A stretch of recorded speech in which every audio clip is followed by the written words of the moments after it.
this limb is dipping the other way, and that as you move back along the fold, you could find where they start to intersect. Okay, so that's what we're working with. Now the fold axis here is going to be the line that runs right along the center of the fold. So this is our fold axis.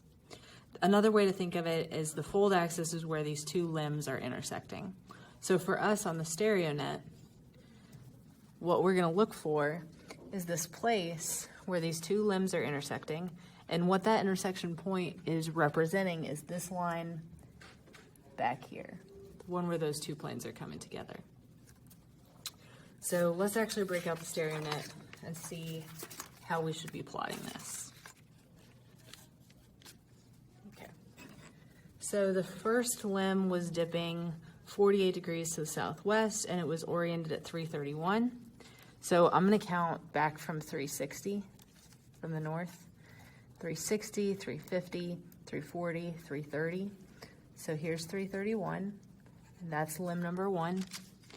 And it's dipping to the southwest. It's dipping down here. So I know I'm going to be counting in from the left if I rotate that tick mark to the top. And I'm counting in 48. 10, 20, 30, 40, 48. And I'm going to go ahead, because a limb is a plane, it plots as a line on a stereo net. So I'm going to complete this sketch.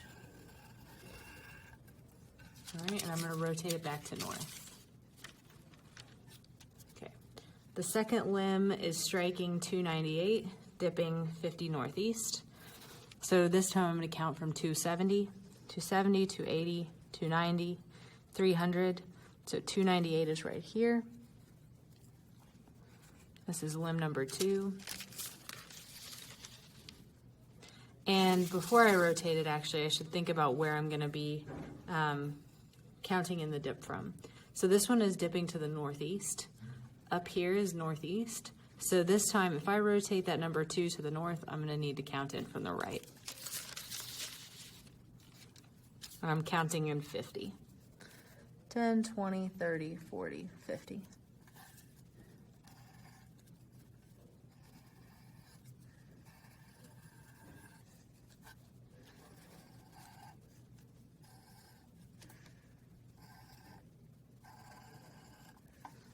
Okay. I'll rotate back to the north.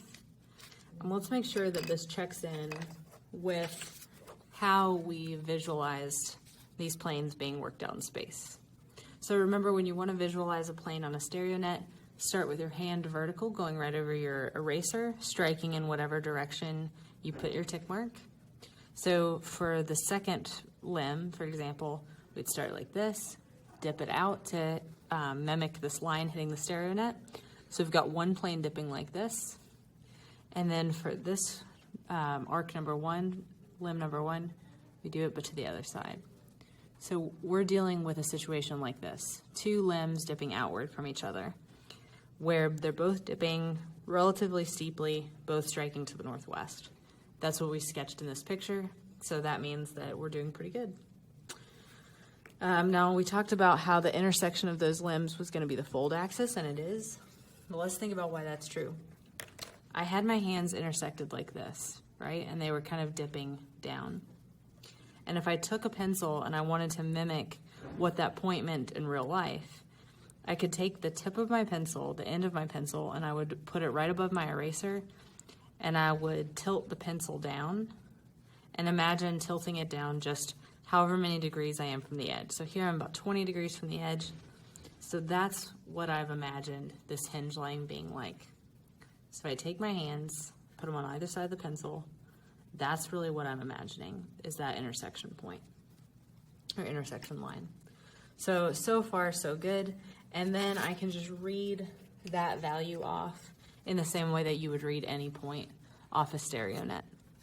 So I rotate it to the horizontal, put a tick mark, count in to get my plunge. So 10, 12, 14, 16, 18. Plunging 18. Rotate back to north. and then I figure out whatever that is for the trend. So this is 270, 280, 290, 300, 310, 312. So the fold axis is trending about 312 degrees, plunging 18 degrees. Okay, next part of the problem, I'm asked to find the interlimb angle. So let's think about what that actually is. In this example of a pretty cylindrical fold, the interlimb angle is just the angle between these fold limbs. So you could imagine if I made an idealized fold,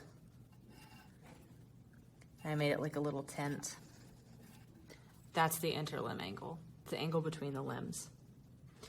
And that can get confusing on the stereo net because, as you can see here, the hinge line doesn't keep going, right?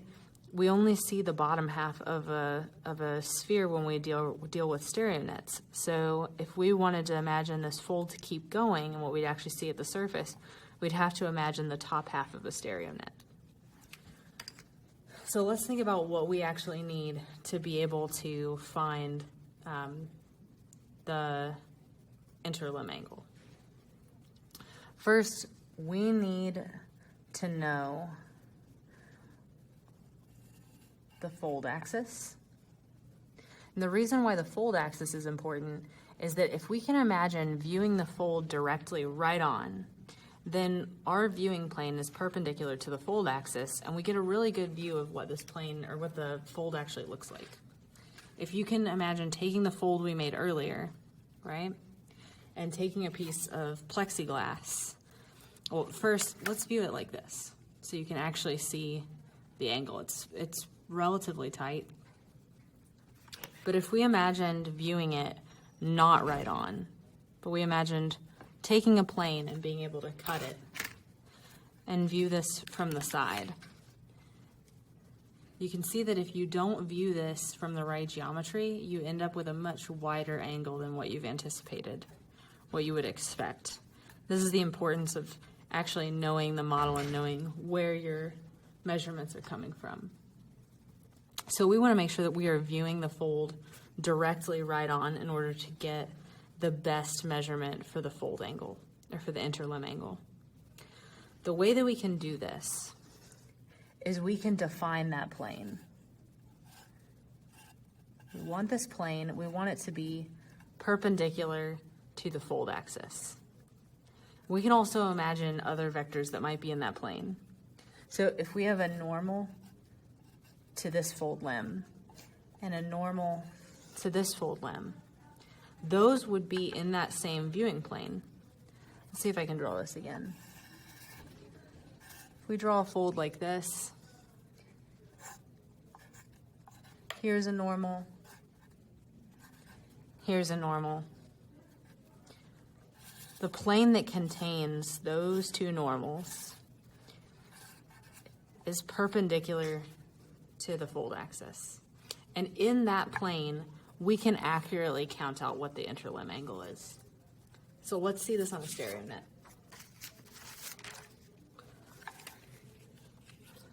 So the first thing we said was that it should be 90 degrees because the plane is perpendicular to the fold axis. The other thing we said was that the perpendiculars to the fold limbs, or the perpendiculars to those planes, should be in this plane where we can accurately count out the interlimb angle. So let's first find the poles to limbs 1 and 2. We'll rotate 1 to the north, and then we're going to count over 90 degrees and put a point. So here's 2, 12, 22, 32, 42, 52, 62, 72, 82. If I go here, it would be 92. So right here, that's going to be P1, or the pole to limb number 1. And now we'll do the same thing for limb number 2. Rotate it to the north, go to the horizontal, and count over 90. So 10, 20, 30, 40, 50, 60, 70, 80, 90. Here's P2. All right, So now I'm going to rotate it so that our pink point, our fold axis, is on the horizontal. And I'm going to count over 90 from that. We decided it was at 18, so there's 2 here. 12, 22, 32, 42, 52, 62, 72, 82, 92, and back 2 is 90. And so this is the pole to the fold axis, which is not really a pole, but we're going to mark it as a point. Now, this pole defines a plane where we can accurately count the interlimb angle. So let's go ahead and draw in that great circle.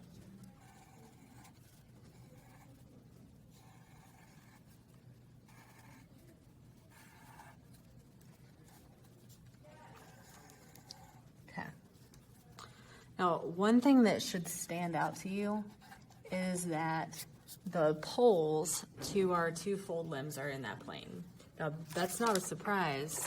That's coming from the definition of how we defined this plane.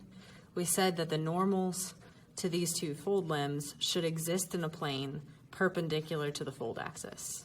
And that's exactly what we're representing here. This is a plane perpendicular to the fold axis containing the poles to the 2 fold limbs. And so along that arc, that's where we can measure the interlimb angle. All you do is go along the line and you count the number of spaces. So 2, 10, is 12, 22, 32, 42, 52, 62, I lost count, sorry, 2, 12, 22, 32, 42, 52, 62, 72, 82, 84, 86, 87. So the interlimb angle is 87. Now let's say that you didn't think this through. You hadn't thought about the geometry of the problem and you were just going to count in here because you thought I'm measuring close to the fold hinge. Then you might only count 20 or 24 degrees. And if you did that, what you're doing is imagining slicing that fold at a different angle than perpendicular to the fold axis. You want to make sure you're seeing the full profile of the fold. Okay, so just to go over this one more time, you were asked for the fold axis and the interlimb angle. To do that, you plotted both fold limbs. Their intersection point was the fold axis. Then to get the interlimb angle, we plotted the poles to both limbs, and we plotted the point that was 90 degrees from the fold axis. And when we took those 3 points, we found that they lied along one plane in space. And that plane was great because it allowed us to look at our fold straight on. And it gave us the right spot to count our interlimb angle. I know that this might seem like a lot of steps and the sketches might seem like that's a lot of work involved, but I feel like if you don't see where things like this are coming from, then you're not going to remember the steps, and the stereo net is just going to become a series of steps that you do to get the answer instead of actually a useful tool in the field. And hopefully in some future videos, you'll see how even if you don't know the exact steps to follow, if you know what you're aiming for and you can visualize what the stereo net is asking for, you can come up with your own method to get what you want. All right, thanks y'all.